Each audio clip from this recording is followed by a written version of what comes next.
चलिए, ये बेटा आपकी कविता है, अट नहीं रही है। आवाज पहुंच रही है सभी तक?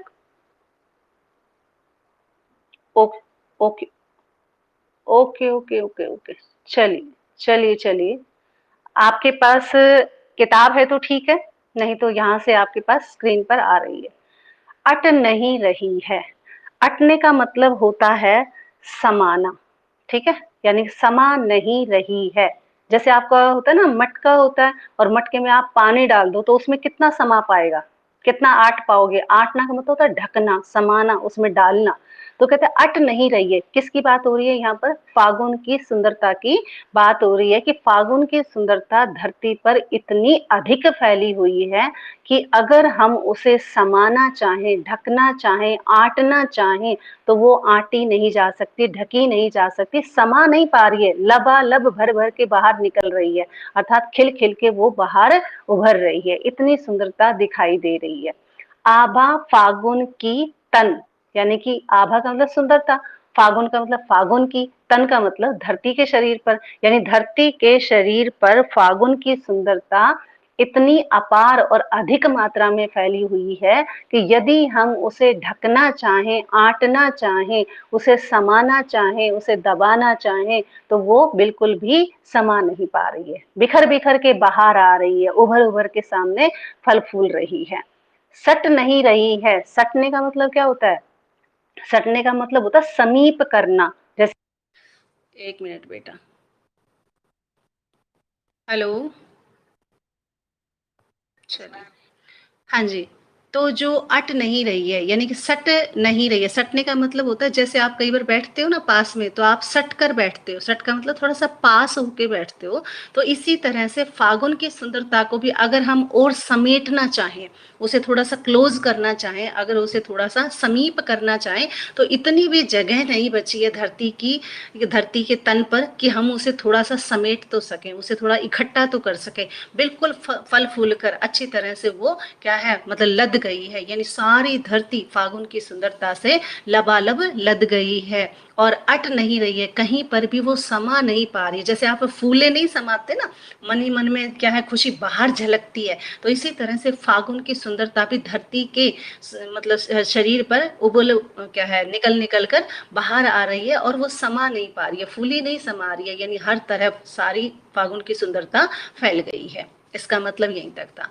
आगे चलिए, कवि कहता है कि कहीं सांस लेते हो, घर घर भर देते हो। कवि कहता है कि हे फागुन, जब तुम आते हो तो ऐसा लगता है कहीं सांस ले रहे हो। सांस लेने का मतलब है यहाँ पर स्वच्छ हवा से। देखिए, सर्दी जब आती है तो आप ठीक से खुल के सांस नहीं ले पाते, गर्मी जब आती है तब भी आप खुल के सांस नहीं ले पाते, क्योंकि गर्मी बहुत ज्यादा होती है, कहीं राहत नहीं है, खुल के सांस नहीं ले पाते। और फरवरी का जो महीना होता है, जहाँ फागुन का महीना होता है, वहां पर आप खुल के सांस ले पाते हो। जब मौसम अच्छा होता है तो आज लगता है कि आज कुछ खुल के सांस ले पा रहे हैं। तो ऐसे ही कवि कह रहा है कि हे फागुन, जब तुम आते हो तो ऐसा लगता है जैसे हर कोई कहीं पर खुलकर सांस ले रहा है, अर्थात हर कहीं पर शुद्ध और स्वच्छ वायु फैल गई है, सुगंधित वायु फैल गई है और हर कोई व्यक्ति, प्राणी जो भी हैं, जीव जंतु हैं, वो खुलकर सांस ले रहे हैं।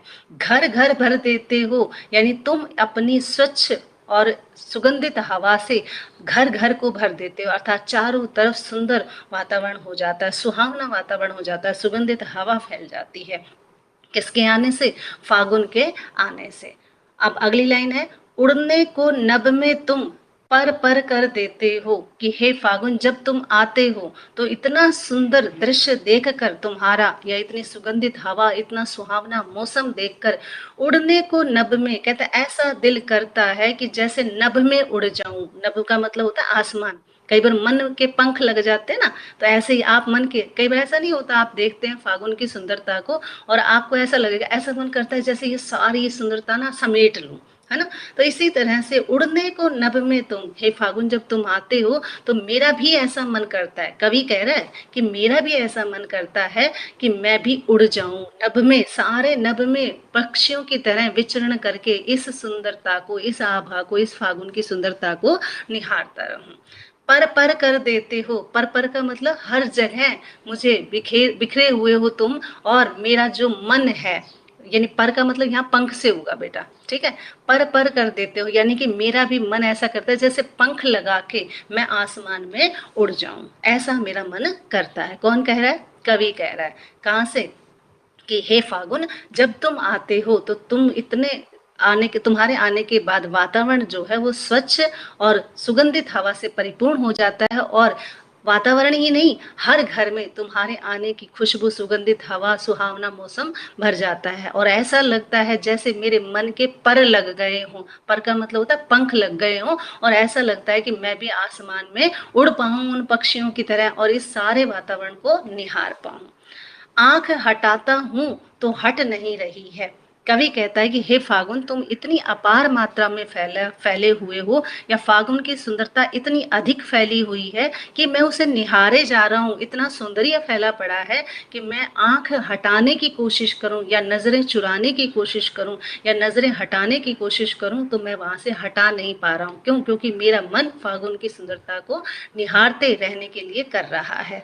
एक पल के लिए भी मैं उस सुंदरता को अपनी आंखों से हटाना नहीं चाहता। आगे देखिए, पत्तों से लदी डाल, कहीं हरी कहीं लाल। अब कवि ये कह रहा है कि हे फागुन, जब तुम आते हो तो तुम्हारे आने से प्रकृति में क्या क्या चेंज हो रहा है, यानी कि वातावरण में क्या क्या बदलाव हो रहा है। एक तो सुगंधित हवा तो हो गई है, वातावरण तो सुहावना हो ही गया है, और फागुन की सुंदरता चारों तरफ फैली है, लेकिन और भी क्या बदल गया है? कहते पत्तों से लदी डाल।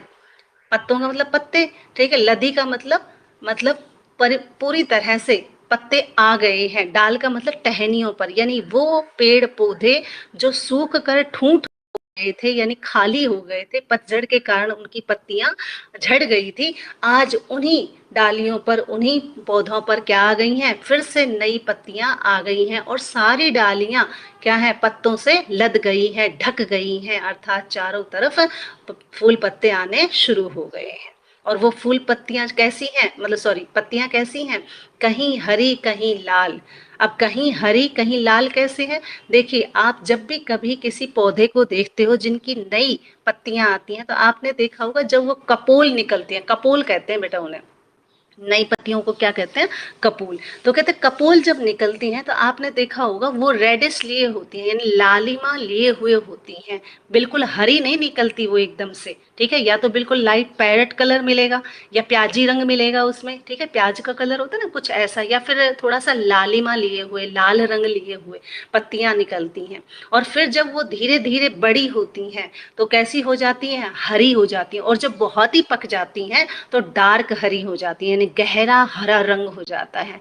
जब नए नए पत्ते निकलते हैं तो वो लालिमा लिए हुए होते हैं, बड़े कोमल लगते हैं, बड़े सॉफ्ट लगते हैं, और फिर वो पत्तियां कैसी हो जाती हैं? हरी। ये ऐसा कब होता है? जब फागुन आता है। फागुन में सारे फूल, सारी जो डालियां हैं, पेड़ पौधे हैं, पत्तों से लद जाते हैं, और कहीं पर हरी पत्तियां दिखाई दे रही हैं तो कहीं पर लाल। तो लाल का मतलब ये नहीं है कि पत्तियां लाल होती हैं, लाल का मतलब है वो कपोल जो नई नई अभी निकली है, जिसका अंकुर अभी फूटा है, ऐसी पत्तियों को क्या कहते हैं? लाल पत्तियां कहते हैं। अब आगे, कभी कहीं पड़ी हैं उर में। कहते कहीं कहीं पर, कहीं कहीं का मतलब है यहाँ पर कहीं कहीं पर। कौन से कहीं कहीं पर? जहां पर कुछ पेड़ पौधों पर हरी पत्तियां आ गई हैं, कुछ कपोलें अभी निकल रही हैं, ऐसे में उन पत्तियों के बीच में, उन पेड़ पौधों के बीच में कहीं पर पड़ी है उर में। अब कल मैंने उर बताया था, उर का मतलब क्या होता है? बीच। जब कोई भी उर का मतलब आ जाए कविता के बीच में, नेचर के बीच में, तो अब धरती का तो कोई बीच होता नहीं है बेटा, ठीक है। तो बेटा क्लास चल रही है, बाद में बात करो। हाँ जी। तो कहते हैं कहीं पर पड़ी है उर में। उर का मतलब होता है हृदय। अब ऐसे में वो कह रहा है कि कहीं कहीं पर जो फागुन है, फागुन के बीच में नहीं, यहाँ पर आ रही है पेड़ पौधों के बीच में, यानी कहीं पर हरी पत्तियां हैं, कहीं पर लाल हैं, और सारी पत्तियां पेड़ पौधों से लद गई हैं, ठीक है। तो उसके बीच में, उन सब के बीच में, जैसे आपका कोई पेड़ है, पौधा है, लताएं हैं, ठीक है, कोई आपने बेल बो रखी है, तो उसके बीच में, ठीक है, गंध, मंद गंध पुष्प माल, यानी मंद का मतलब होता है धीमी धीमी, गंध का मतलब होता है खुशबू, पुष्प का मतलब होता है फूल, माल का मतलब माला, कहते वहां पर उसके बीच में कुछ फूल खिले हुए हैं। ठीक है, किसके बीच में बात कर रही हूं मैं? जो पेड़ पौधे हरी पत्तियों से लद गए हैं, कहीं कहीं पर उनके बीच में पुष्प खिले हुए हैं, फूल खिले हुए हैं, और वो उन फूलों से कैसी खुशबू आ रही है?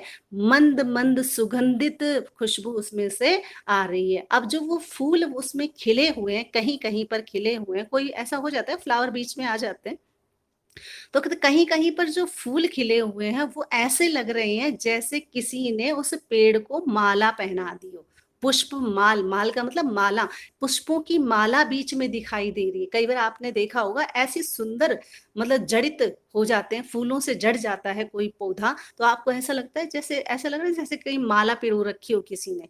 आपने बहुत सारी ऐसी भी देखी होंगी, कुछ लताएं भी होती हैं पेड़ पौधों पर, कुछ बेल अगर आप लगा देते हो राउंड में, तो ऐसा लगता है कि शायद ऐसा लग रहा है देखो किसी ने माला पहना रखी है। तो ये सारी चीजें फागुन की सुंदरता में ही देखने को मिलती हैं, जब सारे पेड़ पौधे पत्तों से लद जाते हैं और कहीं पर हरी और कहीं पर लाल डालियां दिखाई देती हैं, और उनके बीच में जब मंद सुगंधित खुशबू वाले कुछ पुष्प ऐसे दिखाई देते हैं जैसे किसी ने माला पहना रखी हो। पाट पाट शोभा सिरी, पाट पाट का मतलब होता है जगह जगह पर, यानी एक ही नहीं, हर जगह पर शोभा श्री यानी कि फागुन की सुंदरता। शोभा श्री का मतलब होता है सुंदरता, बस इतना ही है, सौंदर्य से भरी हुई। हर जगह जगह जगह पर फागुन की सुंदरता से धरती भरी हुई है, पट नहीं रही है। यदि हम उसे पाटना चाहें, अगर उसे अलग करना चाहें, यदि उसे बांटना चाहें, तो वो बिल्कुल भी नहीं पट सकती, क्योंकि वो इतनी सटी हुई है, इतनी अपार मात्रा में फैली हुई है कि सबका मन आनंद से भर रहा है। और उसमें क्या है, कवि का मन भी ऐसा करता है कि मैं फागुन की सुंदरता को निहारता रहूं। ठीक है,